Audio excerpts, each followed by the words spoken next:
Okay, so this bit of news dropped with Brian Flores a few weeks ago. Well, not a few weeks ago, a few days ago, where Brian Flores was suing the league.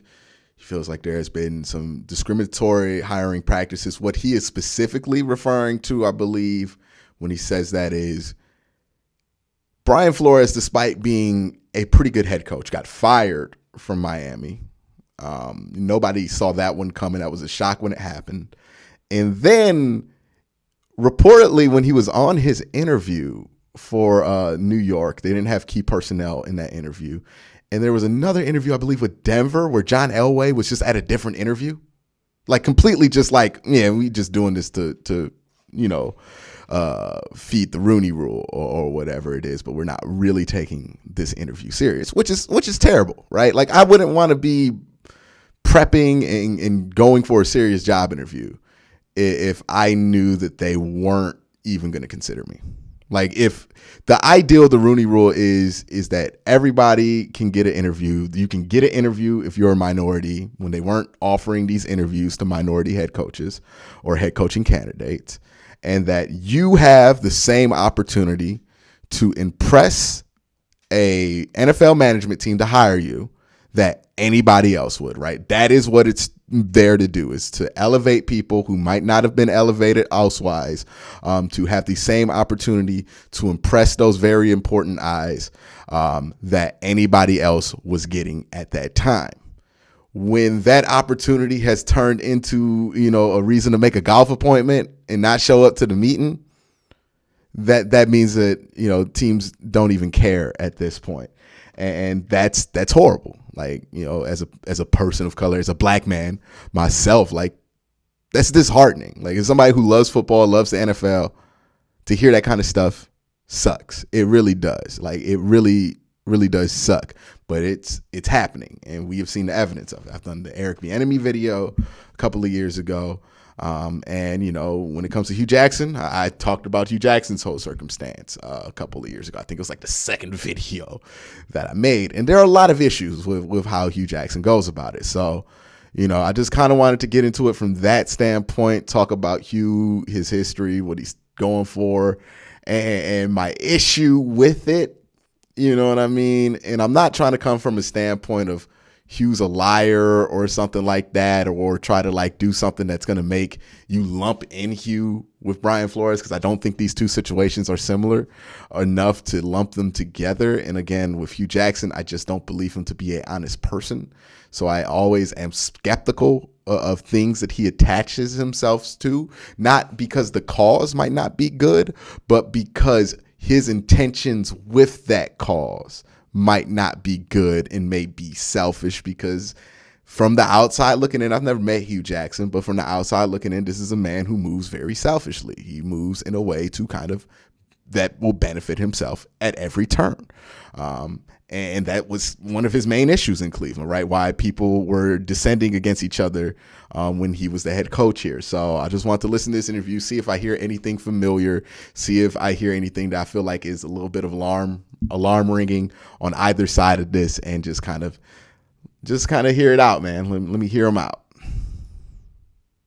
We're pleased to be joined now by former NFL head coach and current coach at Grambling State, Hugh Jackson. Good evening, Coach. And I want to start, you were with the Raiders. You, of course, were with the Browns for 2.5 years. What were your experiences trying to get a job as a head coach in the NFL?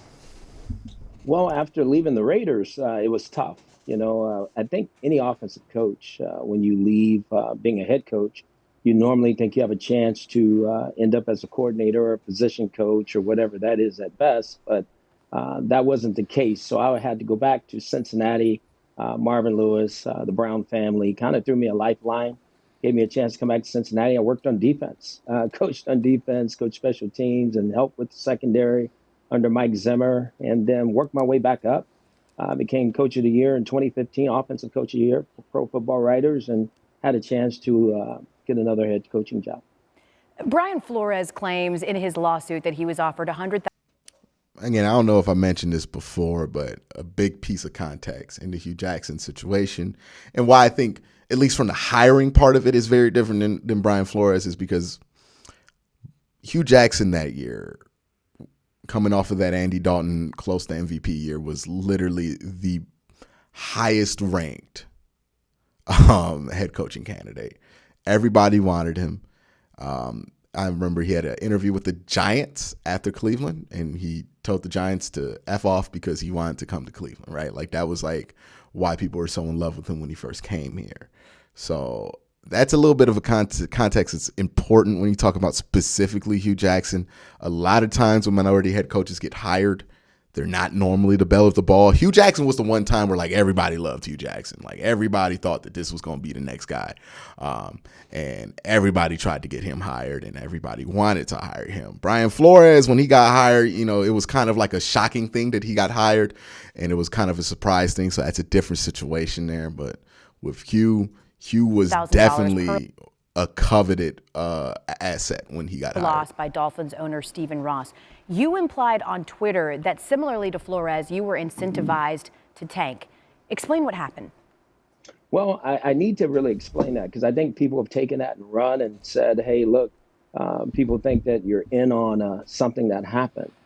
That's not the case. What I was trying to make sure people understood is that we were paid for, you know, you're going to see it as losing, but the way the team was built, there was no chance really to win and win at a high level. You're in a situation to where what you have to do is do the best you can. My record that year was 1-15. There was a 4-year plan that was crafted, and I have documentation of that I think any coach would kind of cringe at if he saw it, because it talked about things that had nothing to do with winning, aggregate rankings, being the youngest team, having so many draft picks. None of those things are what lead to winning. Teams that win don't have a lot of draft picks. Teams that win, they're not just the youngest team, not that the youngest teams can't win. So I didn't understand the process. I didn't understand what that plan was. And I asked for clarity. I asked, what is this? Because it did not talk about winning and losing until year 3 and 4. So that told you right there that something wasn't correct, but I still couldn't understand it until I had the team that I had. And once being in the midst of it and finding out the team that I had and understanding that, wait a minute, at the end of the year, there's a money that's coming in. And like I said, I didn't really understand it. Here's this money and percentages based on what you did. That didn't make any sense to me. And I remember very candidly saying to Jimmy, I'm not interested in bonus money because I've never known that to be a bonus. Okay. He says that there are percentages, like very candidly, there are percentages to this bonus money. If he has evidence of that, he needs to like put that out there or get that to somebody, because that's very important, right? It's one thing we knew the Browns were tanking, right? It's another thing that they're offering incentives to tank to personnel. Like, that's awful. And that's going to be something that's going to go against the integrity of the league. Second thing. Now, again, I've already said what the Browns did when it came to tanking, whether you agree with the outcome or not, is something that should not be allowed to be done as flagrantly as the Cleveland Browns did it, right? 2016, 2017, 2017, right? They should not have been allowed to as flagrantly try to lose. And they did flagrantly try to lose. I'm not debating that part. He was absolutely right that they were not trying to lose. 100% right in that. But my issue with Hugh's claim is, his claim isn't that they told him they would try to win, but then gave him a plan that was to lose. He says in the interview, they talked about, or whenever it is, they talked about this 4-year plan. Now, this is a very famous 4-year plan if you've been watching the Browns for any length of time, because this 4-year plan goes back to when Sachi Brown and Paul DePodesta got hired, and they talked about a 4-year plan to fix the Cleveland Browns. It's going to talk about bottoming out and acquiring assets and all this stuff, right? The same kind of speak that Hugh Jackson's using, where it's not explicitly, hey, we're going to lose all the time, but we're going to acquire assets and really rebuild the team from that way. It's tanking. It should not be allowed to be done as flagrantly as the Browns did it, as flagrantly as the Miami Dolphins did it, especially because what that does lead to is situations to where teams are trying to offer you money to lose. And that's not good for the sport, right? Like, it gets to that out of hand that fast because it's a race to the bottom. And this is why I say it was wrong what the Cleveland Browns did. Now, that being said, from what Hugh is saying, it sounds like they told him that was the plan. And remember, Hugh had other offers on the table, and he took this job. Now, he claims that he took this job not knowing that that was the plan. But if you go back to when he got hired, everybody knew that was the plan. Nobody thought the Browns were going to go 8-8 that year. Nobody even thought they were going to go 4-12. We knew that they were going to suck in 2016. And we knew they were going to be worse in 28 and 27. Well, we didn't think they would be worse in 2017, quite frankly. That was a Hugh Jackson job. That 0-16, that's on Hugh Jackson because they had Myles Garrett on. You shouldn't go on 0-16 with the team with Myles Garrett on. I don't care. But we knew that first year would be bad and that second year would be pretty bad, right? And that's just us from the outside looking in. How is Hugh Jackson getting this stuff explained to him personally and still coming away confused before he took this job? Because again, he's saying that they explained this to him, but he just didn't understand it when he took the job. But he's explaining every single reason on why he should have understood what this was. And that's my issue with it, right? Like, throughout this whole interview, he's going to kind of play dumb, act like he didn't know stuff. But Hugh's too smart to be this dumb, right? Like, he knows what it was that he accepted. You don't get Andy Dalton this close to an MVP by being incompetent or dumb, right? You get there by being very smart. So I know Hugh Jackson's a very smart person. I know he's a very good communicator. So when he's purposely being bad, it raises a red flag to me. It's like, why are you actually behind what Brian Flores is saying? Or are you using this to clear your name because people keep associating you with 1-31 and you want it to not be your fault anymore? I was interested in taking whatever that money was and putting it towards getting us more players on our football team because I didn't think we were very talented at all. I mean, I know what good football teams look like, what they play like, what they act like, and we didn't have a lot of talented players on that team at the time. You mentioned Jimmy. Of course, you're referring to the owner, Jimmy Haslam. Were you explicitly approached by ownership or anyone in the front office to tank and that you would be incentivized for it?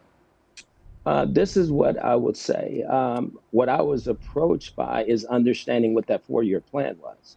And I think if we understood the mechanics of it and how it was laid out, I never knew that that plan would lead to those things because I didn't understand it, being very honest. And then once I was in it and understood everything that was on that plan and how it affected myself and how others were being paid from it, then it made sense to me that this is a team that can't win, that the first 2 years, that's why it doesn't talk about winning, is not to win so that you can capitalize that way, not so much for me, but for draft picks, for creating salary cap space so that they can do what they needed to do on the other end. And I do know that no head coach is going to survive if you lose a lot of games.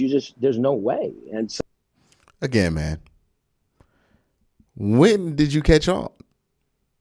Because the idea that you caught on that this Cleveland Browns team was not trying to win until training camp is just ridiculous. They told you up front. Like, they told us when they were taking over this team in 2015 what they was trying to do. Again, it doesn't make it right that they were honest about it to the fans, but it does make it hard for me to buy what Hugh's saying here. Again, he had other options in 2015. He could have taken a different job. So he's saying they hired him specifically to fail and then to fire him. Well, they told him that they were going to hire somebody to be here for 2 years.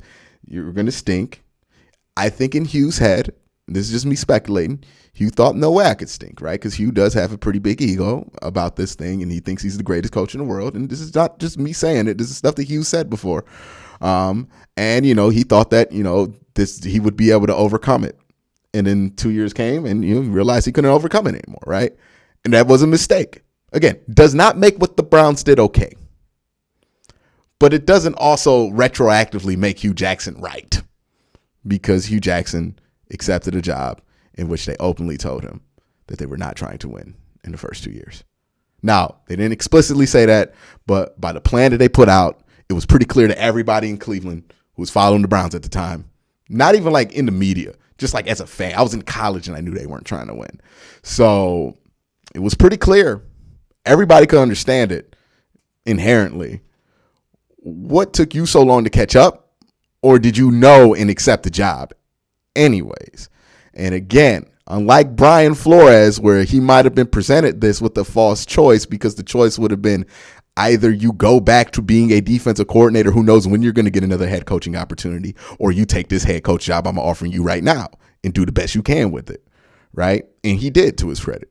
Hugh Jackson, he had options. Brian Flores did not have options at the time. No other team was trying to hire Brian Flores. And yes, is there a problem with teams deciding that they're finally going to hire a minority head coach when they're also planning to tank?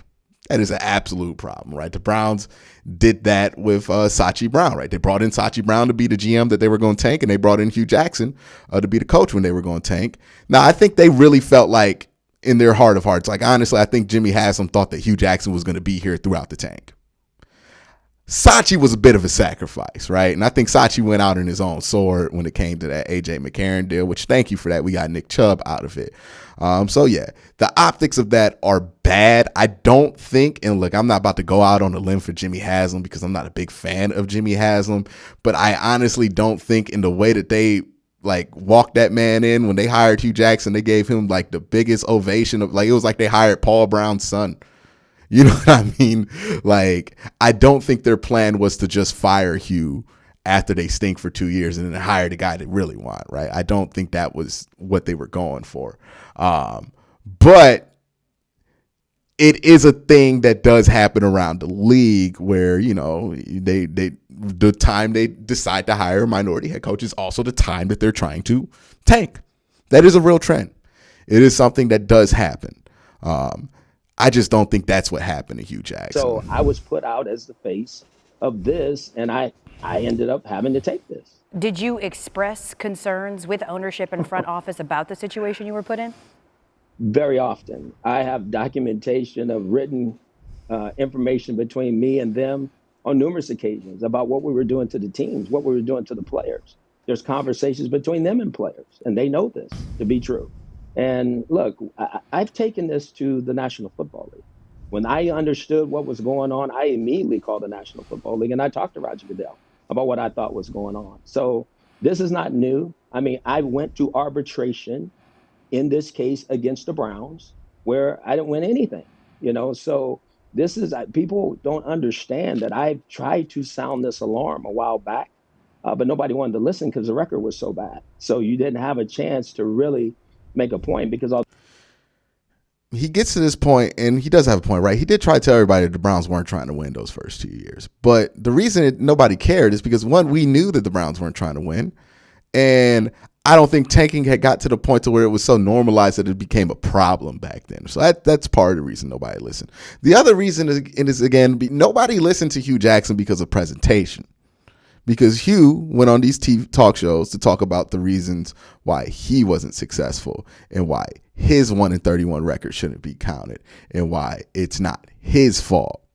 And he did it from a perspective that was very much about clearing his name rather than what Brian Flores is doing, where he's just trying to put a spotlight on, right? Brian Flores don't got to clear his name. He's a pretty good head coach. People know he's a good head coach. And I think people wanted to hire him, or at least fans would be very happy with hiring Brian Flores, given the job that he did in Miami. He had nothing to clean up.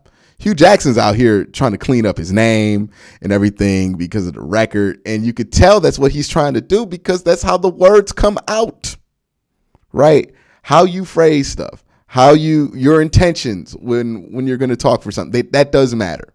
And if your intentions are foul, you know, it just rubs people the wrong way. And that's what Hugh's been doing for a while. The narrative was that Hugh's just a bad coach. Well, that's not the case at all. So here we are today because what's happened with Brian Flores, I can see some similarities between the two. I know one of them similarities ain't the win-loss record. I'll tell you that one, right? Because Brian Flores' win-loss record Much better than Hugh Jackson's win-loss record. But again, this isn't just about Hugh Jackson's win-loss record. Like, this is about a much larger issue. Again, there's a part 2 to this. Jump back to it. And you felt like there was something amiss. How did you compartmentalize staying in Cleveland and accepting that extension despite feeling like you were not being set up to win? My staff. Now, I don't blame him for accepting the extension. I know people are going to be like, if you knew they were trying to suck after 2 years, why take the extension? At that point, it was the only way Hugh Jackson was ever going to be a head coach if he took that extension. So at that point, yeah, it was a false choice for him after 2 years. When he took the job, it was not. And you can say he didn't know what he was getting himself into, but we all knew what the Browns were getting themselves into during that time. Like, it was a known fact that they were not going to try to win. And it sounds like they explained that to him. And, you know, I have a hard time believing he did not understand that. But I don't blame him for taking the extension because, good Lord, after 1-31 and the worst win-loss record percentage in modern sports, like, yeah, you're not going to get a job nowhere major. And that's a shame. Right. That's a little bit of a shame. Like, he should have been able to be on somebody's staff somewhere, in college maybe. But, you know, it just was a bad look for him. And he is right on that front. After he went 1-31, it was a wrap for him as a head coach. And then, honestly, the placating that we're going to get this right, that we're going to do everything we can to get this turned. Hey, I sat there in an office with Mr. Haslam, his wife, and my agent and my wife, where we said, hey, look, I feel bad for what I did to you, because I told him, you have killed my career. And he said, hey, I do. I feel bad. And that's when I was given a contract extension and told, hey, we're going to make this right. And what made it right was 2 weeks after I lost my brother, 2 weeks into the 2018 season, I lost my mother. 2 weeks after that, I lost my job 8 weeks after that. And so I get it. Hey, I understand it's about winning, but I was put in a situation where I could not win. And I think that's what everybody's got to understand. Just go back, and I would challenge anybody. If I am not being forthcoming and truthful about everything I've dealt with, then let's put it all out there. Let's the Browns say, hey, no, and refute it. And let's put all this paper out there that I have. And then we can see if I'm being dishonest or not. All right, so in this part of the video, she's going to ask him about the Browns statement, and she's going to ask him if he has any proof. I want you guys to pay attention to how he answers this question. The Browns have responded to your allegation a couple of hours ago. They, in short, called them categorically false. What evidence do you have to support your claim, and what are your thoughts to their response? I think their response is just like anybody would. What they're going to do, come out and said that we did do this, and they said deliberately. So that's really interesting. That deliberately is a really interesting word in what they said. But my whole key to this, at the end of the day, that it's time to do things the right way. I mean, when I look at this and I see what deliberately is an interesting word there, because they're obviously not going to come out and say we purposely tried to lose. But, you know, the Browns did put together circumstances that would make it harder to win. That is undoubtedly true. I mean, you can't look at those rosters and say that that's not true. So, again, on that point, Hugh has a point. But, again, my point is not about that. My point isn't about Hugh, whether they gave him enough to win or not. Obviously, they didn't, right? Like, 1-31 is his fault for a little bit of for a good chunk of it, but for some other chunks, it ain't really his fault. Like, you know, if he would have won 4 games each year with that, he'd probably still be the coach. But yeah, the 1-31 thing, you know, the win-loss record, that's not the main point, right? Like, we knew they weren't trying to win games. I think they exceeded more than they thought they would at not winning those games. And I just wonder, how did Hugh Jackson not know that that was the case, right? Like, and if he didn't know that was the case, which I'm going to assume he did, because, again, most people understood that that's what the Browns were doing at the time, why did he take the job? Not on the front of like, oh, why would you ever take the Browns job? It's just like, why did you take the job? Did you believe in the plan too? Did you think this would work out by year 3? Or did you start to get cold feet? Or did you underestimate the zeal of it? Like, I just need a further explanation of why it was that this plan that everybody knew the Browns were going to do has caught you by surprise. You know what I mean?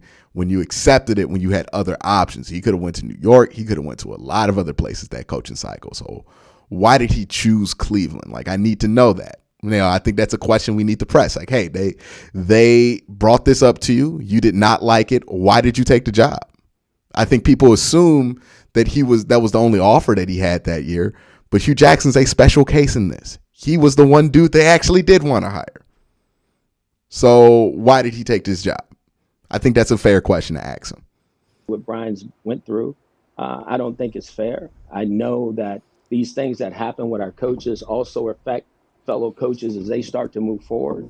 And I don't want this for minority men that are going to come behind me and be put in these situations. They don't deserve it. But I know for a fact that I can prove any and everything I'm saying. The National Football League know that I can prove anything and everything that I'm saying, and I don't run from that. So my point to them is, if they feel like I'm being dishonest, call me on it. Let's sit down in front of everybody and put it all out there and see who's telling the truth. My question to Hugh is, what's stopping you from doing it?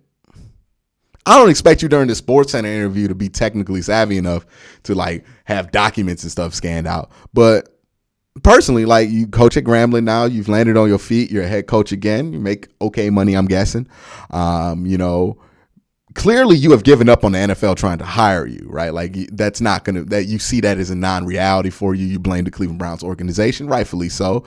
They have a hand in you not being able to be hired again. You also have a hand in it, but they have a hand in it as well. But if getting back to NFL is not your goal, if clearing your name's not your goal, then like, what's stopping you from putting this out here, right? Because if this is documented, as a Cleveland Browns fan, if there's documents that say that the Browns gave bonuses for losing, I want to see it. I want to see it. Because that's the kind of stuff that will get Haslam out of here. And if that's the culture that Haslam was enforcing, he's got to go. But I can't call to action when I can't see the evidence, right? So for Hugh Jackson, like, I would love to see if those documents exist. What's stopping you from putting those documents out? You say you got the proof. The NFL got the proof. You think you make it seem like this is very accessible information that you have. I would love to see it. Honestly, like, not being facetious here. Like, if you have the proof, if Hugh Jackson's telling the truth and, he's not being who I kind of assume him to be, which is a little bit of a grifter and a liar, I would love to see this proof. But until I see the proof, I can only go off of what I know about the situation, not what you tell me that you know, because, again, there is no proof in what you're saying. But again, if you do have proof, I would love to see it, because as a Browns fan myself, I would be pretty pissed off to find out that they were offering incentives and contract extensions for losing. That disgusts me, quite frankly. So I would love to see proof, man. Action would you like the league to take with your now on record public allegations? Well, it's always been my stance that I've always wanted them to investigate it. I truly believe that fraud stands no place in the National Football League. That's in their constitution and bylaws. And when I brought it to their attention, I thought that's what they would do. That is not what they did. They did not immediately investigate, and that's what they say they're supposed to do. I was then pushed over into arbitration and had those conversations with an outside party through arbitration, where all of a sudden, obviously, I didn't win anything. And it wasn't about the win. It was about doing things the right way. It was about using their constitution and bylaws that was supposed to mean this was the process to go through, and not going through any of that process. So that told me all I needed to know too. Hugh, you've been out of the league now since 2018. Why come forward now? Because I'm no different than anybody else. I'm tired of what has happened to coaches, minority men. I mean, it's been a 101-year history, and there's been 19 minority head coaches, and I've done it twice, and I'm grateful and thankful for that. But there's a lot of things that go on that I think people just don't know. And when I see something happen to another one of my brothers, hey, I've gone on record of telling the National Football League that I did not want to see anything else happen to any of my minority men this way, including Brian Flores. So this is, to me, was just like another slap in the face when I heard this. It woke up all the things that I was feeling. And right away, I wanted to help and stand beside him, because I know when you're out there by yourself, because I was out there by myself as a 1-31 coach with not a great record, and people, you become the brunt of memes and all this other thing. Oh, The okay. difference here, Brian won a lot of games.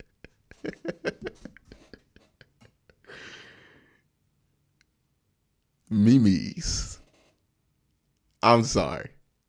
I'm sorry. That's it. I've watched enough. Once I hear somebody call a meme a meme, I'm done. I'm done personally. Yeah, but that's Hugh Jackson. Look, it's very Hugh Jackson what he's doing here. It's one of those situations that are kind of hard because what he's talking about, the situation, it is true. The Browns did not set him up for success, but he leaves out a ton of details on why his situation is not really similar to Brian Flores's. And that is a little bit frustrating. Also, it's like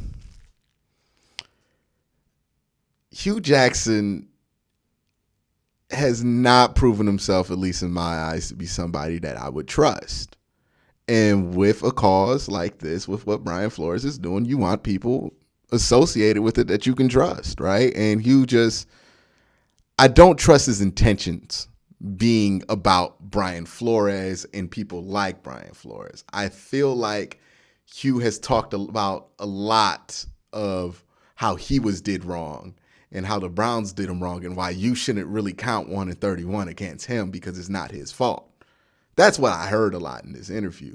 It wasn't about what we could do to make things better for other minority hires or what he can do personally to help Brian Flores in his class action lawsuit. You know what I mean? Like it wasn't about that.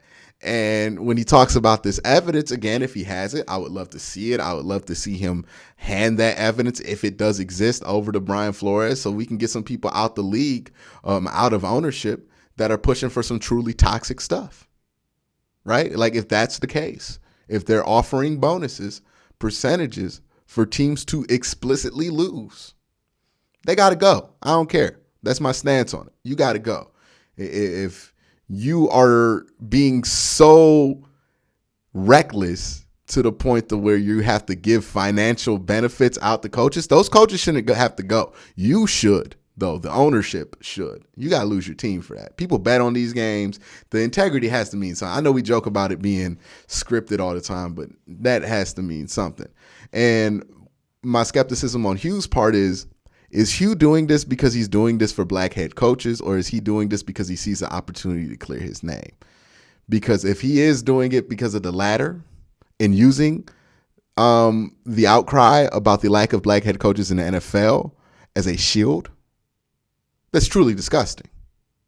It really is. I'm going to try not to be cynical here.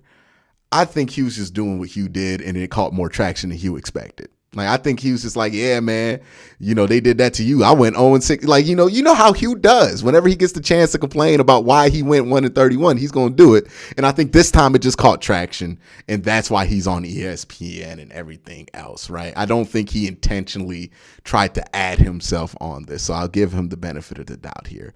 But this is just your twice every 2-year reminder that Hugh Jackson, he don't ever want to take that L for 1-31. And, as much as that was on Sachi Brown and Paul DePodesta on why they did it intentionally, it's also on Hugh because I don't think they thought they were going to be so bad or so good at being bad that they were going to win one game in 2 years. Like, I think Hugh Jackson just was a bad coach, too. I think he conveniently forgets that he was not very good at coaching. He conveniently forgets that the team won 2 games before he got fired and then went on to go 5-3.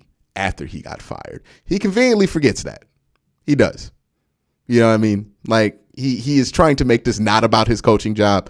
His coaching job was bad, but the situation they put him in was bad too. That does not make the Browns right, and that does not make Hugh Jackson right? It's not an either or situation. Everything that went into that building and went on in that building between 2016 and 2017 was dead ass wrong. But that don't make anybody right because they was on the other side of it. Other than Sachi Brown, who went on a knife, it got us Nick Chubb because of it. But that's my thoughts on all of that. It is going to be interesting to see how the league responds to it, if they choose to respond to it. I don't think the league's going to really do anything for this specific thing. This is just Hugh doing his normal Hugh spill. I think it's getting more attention now, and I think it honestly got more attention than he wanted it to, which is why he's backtracking on TV a little bit. But that's it for this week's video. Let me know what you guys think in the comment section down below. Have a good day. Have a great night.